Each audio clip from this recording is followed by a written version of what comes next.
Jr. Hello, you guys, and welcome to Extra Connections. That's right, the show where we connect you with the community and the community at large. And the community could be anywhere, and we're talking all over the country and locally where you are. I'm your host, James Lott Jr., and that actually is my song titled James Lott Jr. As many of you know, I have a song out. I am recording an album, my first album ever. You have dreams, follow them. Doesn't matter how old you are, and I'm old. I'm following them. My guest, I'm so excited. There's a school that was started by two people that I admire so much, Dr. Steve Perry and Diddy, and we're going to talk to the principal of this school, Capital Preparatory Harlem Charter School in New York City. And my guest is from Florida. She went to Florida Agriculture and Mechanical University, and it's been open. The school's been open for about a year or so now. We're going to talk about where it came from, who is she, and where is it going, because education is so important. And many of you listeners know how I feel about education. I just think that's the key to everything is education. And it's highly needed now. My guest, Miss Danita Jones. Hello, Miss Danita. Hi, Mr. Lott. Thanks so much for having me today. It's my pleasure. Okay, so like I always say, I just feel like education is the key to everything that goes on, and a key to our future, our community's future. And when I say our community, yes, everybody, of course, is included, but I mean specifically people of color, black folks. Isn't education important?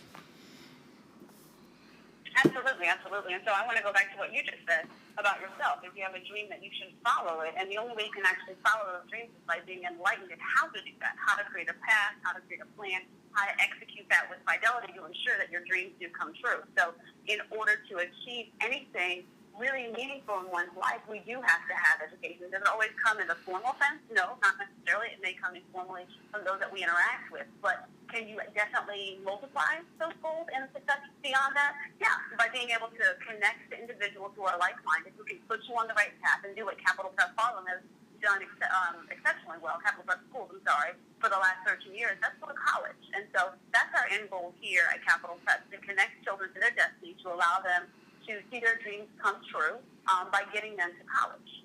And I think that, again, and I'll piggyback off of you, let's keep picking off each other.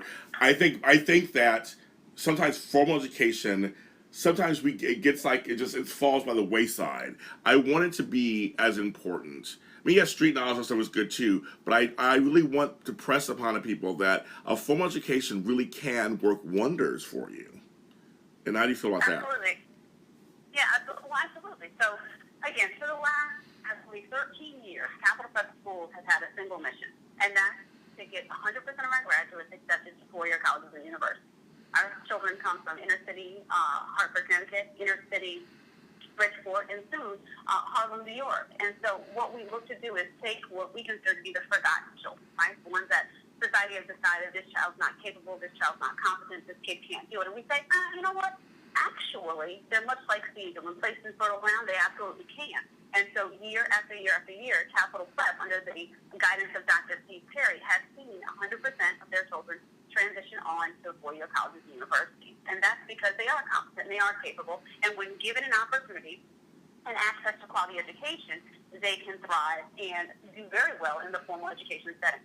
What we also have there is a unique situation where children who understand what it is to struggle, right? Many of our children come from homes where parents are working sometimes 2-3 jobs. They're taking care of other siblings. They have adult-like responsibilities. They then are cloaked in education, right? They know how to survive, but we can cloak them in education. When you take those two skill sets, one that is of a survival mentality and then the educated space of all the possibilities, you have a real game changer in society. That person's going to have an empathetic heart. They're going to understand the need to go back and serve the community. They're going to understand that there are others that they can help and serve. And that's what it is that we look to do here at Capital Prep, create game changers with empathetic hearts who can identify problems and become citizens of change. I like the fact you brought up the fact of many children have adult-like responsibilities. I'm glad you said it because I grew up with adult-like responsibilities, taking care of the younger siblings. Likewise. You're right. So we were the first generations of divorce where my parents, my mother had to work. I mean, she couldn't just sit at home and bake cookies all day and and talk to us every night. She had to go out and get a job, several jobs. And so, and some of us older ones who are of age had to take care of the younger ones. And so we don't want them to lose sight. And like you say, that we don't want them to lose sight that they still have their dreams and still get their education. And I'm glad this school is trying to figure out that way to do that. Yeah, absolutely. And so what we do within our program, we have a very linear focus on the academics, but we also put a very strong focus on the affect side, the soft skills. Every day for about 80 minutes, our children participate in a block of time called advisory. One advisor is connected to about 15 children, and they literally take ownership over those children. Those are their kids here on campus. And in that capacity, they call home. Every 2 weeks, they connect with the family. They meet with the child. They work on the soft skills, networking, communication, problem solving, handling your emotions. The skill set, oftentimes in public schools, we don't tackle anymore because testing is so very vital. Reading, writing, math, science are pushed so very hard. Well, we need the extra minutes to also discuss these vital skill sets because this is what's going to make our children marketable when it comes to college acceptance. True. When it's time for that college panel interview, they're going to not only need to have the test scores that will put them in a good positioning, but also the social emotional piece, the connectivity to a college panel interview that says, hey, I'm someone who can add value to your campus. That is very important. The duality of that, of kind of knowing how to speak to somebody and then having the knowledge to back it up. I guess those two things, they're very important. Absolutely. So that's so interesting. I haven't really thought about that before, but I guess that is true because, like, we know a lot of people don't know how to speak. And it's always funny. My grandmother was one of those. She was very high in academia and very well read and everything, and one of the first of her generation to go to school and get a job and that kind of stuff. And she always pressed upon us. She always says, "Okay, you guys can be bilingual."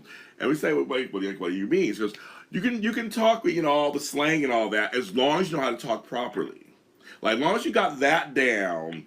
That she was all down. You can do all the home girl and this, you can do all that later. But as long as you know how to speak properly, and and your sentence is not in a preposition, she was like down for that. I thought it was so funny, and it taught me well in my adult life, and how to deal with stuff. So it's very interesting you said that. It just reminds me of that. And I think it also goes well beyond just whether or not they're using proper grammar and conversation. It's literally learning the art of connectivity amongst people. That's huge. Not just whether or not we're using the correct subject-verb connection. It's really whether or not you're able to engage. You're a great listener in conversation. You know what it is to not only be an active listener, but you can lead a dialogue. You know what it is to be able to lead a team. Those are also soft skills that we work on. Not just the art of literally direct communication, but most importantly, connectivity. And the importance of being a collaborator within your school community. At Capital Prep, we have 5 learner expectations. Okay. Pre-prep, CPREP, what it is to be a collaborator, a problem solver, a researcher, an empathetic citizen, and finally a pillar of knowledge.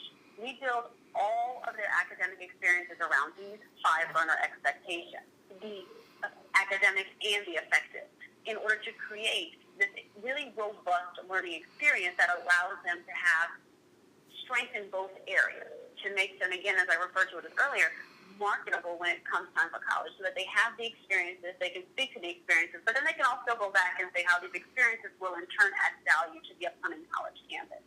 That's the art of being able to really learn to connect. You also mentioned code switching and the importance of being able to know what's appropriate when, right? And so our children, in many cases, have a very long and difficult walk to and from school. Some of our children come in. I don't know how familiar you are with New York City. I am. No, I know it.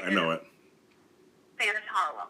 Yes. We're on Fifth Avenue and 104th Street. My mother's from 101st and Lexington, so I know that area very well. I know Spanish so we're Harlem. neighbors. Yes, we're neighbors. Yes. So some of our children come from the very last train stop in the Bronx. Oh, yeah, okay. Yeah, okay.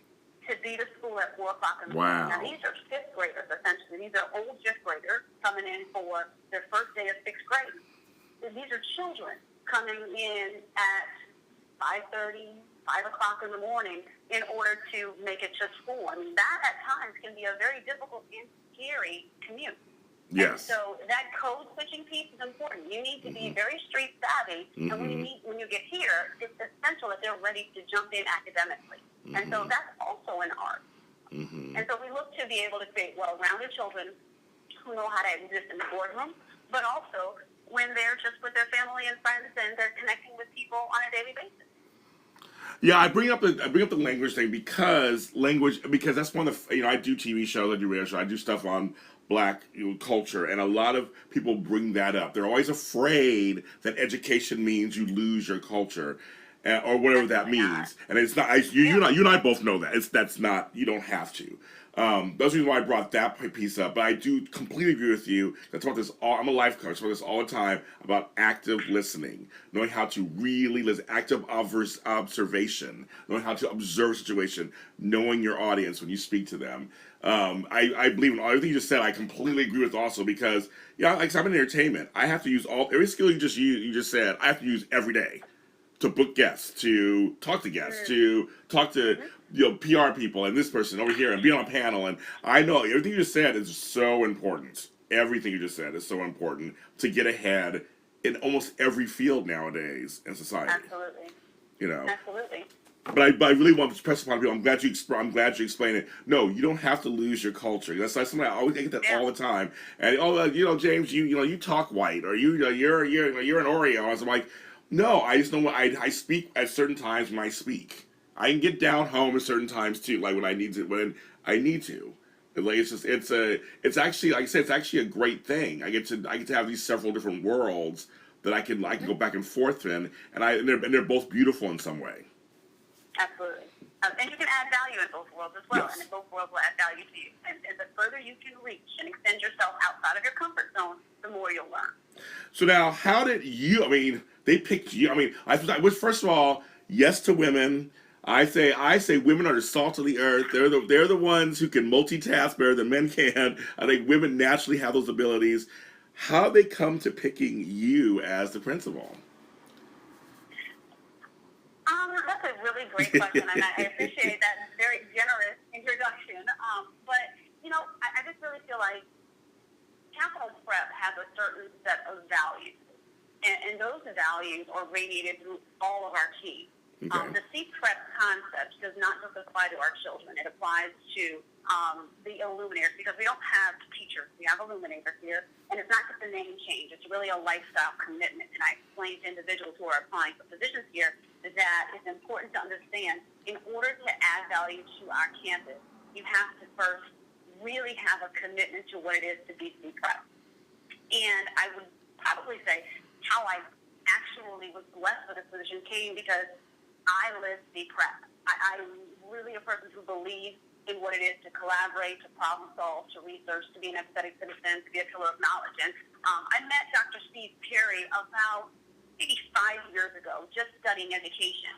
I was an avid listener, as you mentioned earlier, an active and avid listener within the education community, and I learned of his practices in his school, and I really wanted to study what it was that made his organization great. And so I asked him if I could come up and actually literally just get a chance to study his models, teach this school. I didn't want to do anything except for learn. So I had a summer off. I was teaching at a traditional school in Florida. He said, you're more than welcome to come up. And I was able to really get a handle on what it looks like to selflessly commit yourself to education. His illuminators at the time were just phenomenal individuals who understood the value of hard work and connection beyond just the 9-to-5 for students. And so I spent the summer learning the model, being able to work with the children, and seeing what it was that the extra that was required in order to get the kids onto four-year colleges and universities.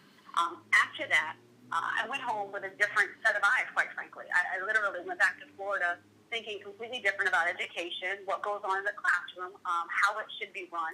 And so I really didn't feel comfortable anymore in a classroom, in a school that did not have the same focus. And so shortly thereafter, I opened a private nonprofit middle school, the Human Experience in Orlando, Florida. It was a fantastic opportunity to be able to serve a population very similar to Harlem, Bridgeport, and Hartford.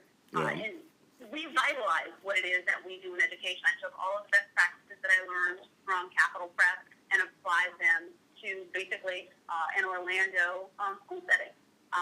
We were able to affect change in a very real way there. After seeing about a year's worth of growth within our children, I was still in contact with Dr. Perry. He mentioned that he was opening the school in Harlem, and I applied. I was really fortunate to be able to connect with the board and Mr. Combs as well.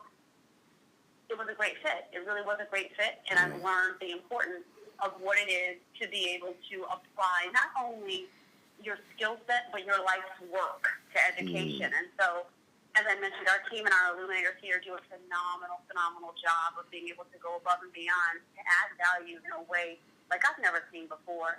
Literally this morning, I got a phone call from a student that was at our first year at a Bridgeport school, and he said, Ms. Jones, I would not have made it out if it wasn't for you and Dean Castillo and J-Rod.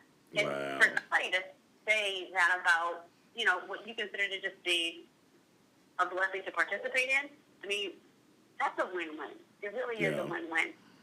When a child feels like his life has been railroaded and set in a different direction because of three individuals that he met maybe 6 or 8 months beforehand that just believed in him.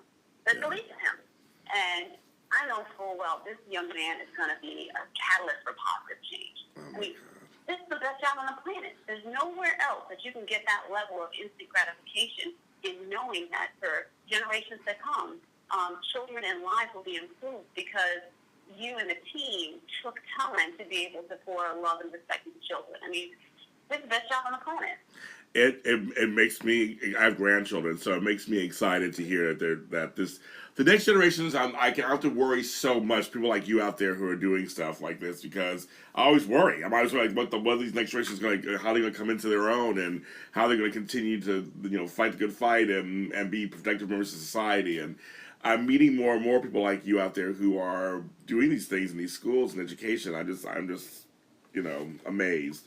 I'm gonna gush just for a second because I always call myself Dr. Steve Perry's #1 fan. I have never met him. We have talked on, we've emailed each other over the last couple of years. I know he's such a busy guy because I would love to have him on my shows.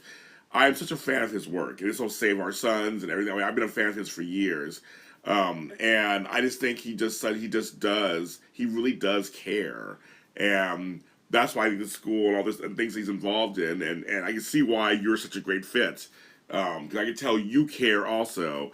And it's that ripple effect. I think everybody, what he thinks and cares about now, and you think you care about it, and I care about it. So now, and there are folks out there who care about it also, and we're gonna all connect. I just love this so much. Absolutely, and I appreciate you saying that because it's important to have belief in the mission, right? And so when your mission is clear and the vision is there, it's easy to fall into place and say, we all want all of our kids to have an opportunity to be able to live successful lives. We all believe that our children are competent and capable and can do many, many, many great things. And so not only does Dr. Perry believe that, but Mr. Combs also believes it. So to have these two very dynamic leaders at the forefront, lending their platform, essentially, lending their international platforms to support education, to support children, to get them up and out so they can come back and add value to the community. I mean, you just talked about an interesting question. How do you get your children to come into their own?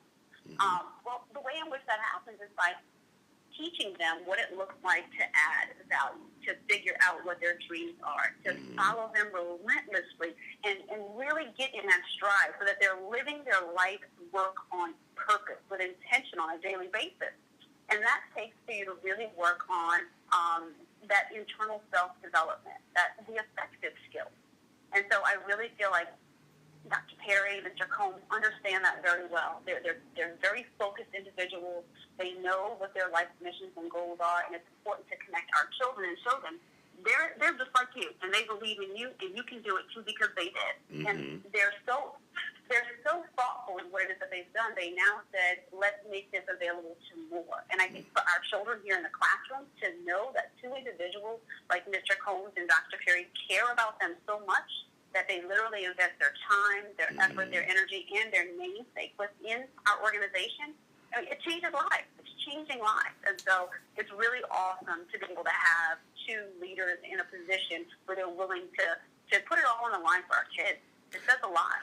And and Sean Diddy Combs and Dr. Steve Perry have long records of success and philanthropy and just things that they do. Mm-hmm. Just, I mean, it's not even, this is no joke. I mean, these are people who are no joke. And I'll tell you, folks out there, it took me 40 years to find my destiny. So I'm glad, because I didn't have the opportunities when I was younger to have people, illuminators. I had teachers or people who just were in a classroom, and there were 40 of us in there that didn't care. And I mean, this is amazing to me because my two younger grandkids go to an arts-based elementary school, charter school in Sacramento, California, and it's one because they use arts to help fuel the rest of the courses. And I get to my grandkids they're so creative and they're smart at the same time, and I love this. I love these kind of, not so much new ways of thinking. They're ways of thinking that were always there, but they're effective ways of thinking to teach our kids. I love that so much. There's just more choices, it seems like. Well, I think what we're looking for is ways to be able to illuminate the kids, right? To turn on the light within their mind. How do you figure out what they're really interested in so you can flip the pill in with a little bit of sweets, right? You got to get them to take the medication, which is the education, but they also need to enjoy it. And for children who are artistically inclined, art schools are fantastic. We happen to be a social justice model, which only makes sense given the nature of how our school was formed. And so all of our curriculum is based in a social justice premise. Math, science, English, social studies are all built around the concept of social justice. And students also participate in a social justice class. Wow. And so it's really cool to see children take that extra step to not only problem solve, but become literally agents of change within the system. Grades 9 through 12, children participate in what's called the Social Justice Project. The Social Justice Project is basically a 9th, 10th, 11th, or 12th grader saying, hey, this is an issue that exists in society, and this is my real sustainable solution to it. I'll give you a for example. One of our graduates at the Hartford School said, you know what, I have peers who are going home on Friday, and I know for a fact they're not eating. There's no food at home. There's not enough for them. There's not enough for their siblings. That doesn't sit well with me. I'm identifying this as a real problem in society. He then, as part of the Social Justice Project, requisitioned a room on campus. He solicited donations from a local grocery store, also received donations for several backpacks, and he created what's called the backpack program. Over the course of the week, he developed a team of students to come in, help stuff the backpacks, take in all of the food and the donations, sort everything out, put it into the closet, and then he would fill them every Friday. He would then take these backpacks full of food to go back to his original issue. I'm seeing kids who are not eating. That doesn't sit well with my soul. And he would discreetly place them around campus. So children who then needed access to food and good nourishment over the weekend had it at the hands of a child. Wow. That's a capital prep scholar. And each of our children are charged with the exact same level of responsibility. Identify a problem within society, create a sustainable solution, and allow it to be able to thrive and flourish. And so that's what we look for them to do within their social justice project. It's a really great opportunity to create game changers, children who think not only for themselves but for other people and are looking to add value and improve the quality of life and living for those women. Wow, I love hearing that story. What an uplifting story that is, and what a clever solution. I guess yeah. Go ahead. No, please go ahead. But how kind of him to even say, we're not going to do a line in the middle of the school day. We're going to very discreetly make this available to you, so you don't need to be socially penalized. Nobody else needs to know this. That's what I said. It's very clever. Very clever. No, very clever. Oh my God! That's so amazing. It's just, I mean, this is like, I love. Oh my God, this is so great. It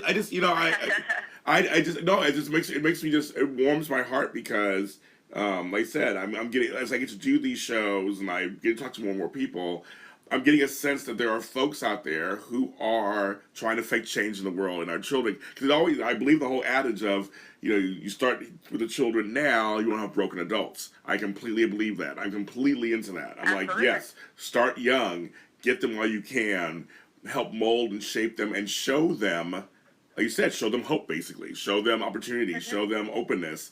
And as they mature into adults, it'll also be a natural progression. Like I said, for me, it took me 40 years to find what it is that and now for the last 10, I haven't been the happiest I've been in my life. But it took me 40 years to get here. And I'm glad that now we have, like these schools here, we're starting them young. They don't have to wait till they're 40 to get to where I'm at. I love that. Mm-hmm. And if I could add to your list, you said to show them hope, but also show them love. Show them what real respect looks like. Show them discipline. And not discipline in the punitive or the corrective sense, discipline in the sense of being a disciplined person, what it means to set and achieve goals, what it means to be able to do something bigger than yourself. And when we model these things, our children realize that, these are regular people here on campus. We're just regular illuminators. Dr. Perry's just a regular man. He just chooses to commit to the extraordinary, which requires you to be a disciplined person. Show them that so they then can have the exact same feeling and sense of achievement. That's a good point, because I always, in my opinion, as a parent and grandparent, my opinion has always been, kids like boundaries. They need them on some level. They like to know where they stand. They want to know. They want to be seen. They want to be heard, and they want to know that they're loved. I always felt that. I always feel that, and I always make a joke on. Like I have a couple TV shows, and I was on my TV show last night, and I made a joke about my grandkids. They don't care what Papa Jamie does on TV. They don't care what I do on radio. They don't care what I do. They hear things and, oh, you met so and so. They don't really care about that. All they care about is if I'm coming for their birthdays, am I coming for Christmas, how long I'm going to stay. It literally is that basic. It's like, we love you. They climb all over me, and that's all they care about. And I think that's what kids' basic things are. And I like you said, to show them love and respect. You want to show them respect, so they in turn will show respect to you. And again, I guess collaborate. You can work together in creating this wonderful human being. I think, to me, that should be taken lightly at all. And I'm glad we're saying that. It should not be taken. I have a thing on one of my shows where I talk about what word should you say more in English language. And one of the guys said love. And he goes, well, maybe that's cheesy. I said, that's not cheesy. We don't say love enough. And you're right. And there's some homes that they never hear the word. They never hear from their parent. They never hear that I love you. Or, I love what you did today. They never hear that. They never hear that. My mother and I say I love each other every time I'm off the phone. I may talk to her 5 times a day, and I still say I love you. But, there are folks who never hear that. And so to go to school... Go ahead. The roots, where that came from. Think of the roots and where that came from. During slavery, that was not something that was appropriate, acceptable, needed, nor kind. That's true. We're not allowed to do that. And so we're looking at roots of residual... slavery that we can't untangle fast enough. And so all my kids here know I love them. And I'll tell them from the minute they walk in the door and I'm shaking hands, as they're walking through and I'm telling them I love you, but you need to have your belt on today. So we're going to make sure that you have this entire uniform. I love you, but you're going to turn in your homework. Yes. Because it matters. I love you, and you're going to get here on time. Because you can correct a child and still love them at the same time. It doesn't have to be one or the other. Yes. And so it's really important that piece you also mentioned about being seen and heard. Yes, be there, but be there with a purpose. Yes. Be there with an intention. Be there to make a difference. Know that your presence and your voice should add value each time it's there. If you can leave a room and nothing changes, why were you ever there at all? And so our children really need to embody that, and we as the adults need to live that so that they understand the purpose of their lives and the purpose of being present and the purpose of being able to participate in some of these really amazing opportunities. One being that Wednesday, we have scholars from our Harlem campus going out to South Africa to be able to create in global service. Yeah, just really phenomenal opportunities. Now, if you go there and you just want to be seen, no, you need to be heard with a purpose, right? And so while it's a tremendous blessing and a gift to be able to travel to Johannesburg and participate in this activity, you need to serve. So they have a very robust agenda, but they're going to connect to the community. They're going to participate in a variety of service activities, where they're working in orphanages, working within the local community, to be able to be a part and add value, come back with a really robust memory of how they were able to literally change the world. And so, yes, it's great for a child to be able to participate, but be engaged. Be a game changer. Be someone who makes a difference. I'll tell you something, that is amazing. But I'll tell you something, I do agree with and I say this to everybody I client. Intention. When you have a strong, clear intention, success does happen. It's really no joke. I tell people all the time, once I got focused it really does have things do happen. Your path becomes clearer, and as you're walking through it, you're doing the hard work, and you're trying to affect change. It really does happen. Like this is not a joke. It really does happen. And I'm glad this school is illuminating. I mean, I like the word. I love the word. So illuminating this in the kids' minds, saying that you can come to school, get a great education, and be an active participant in social change.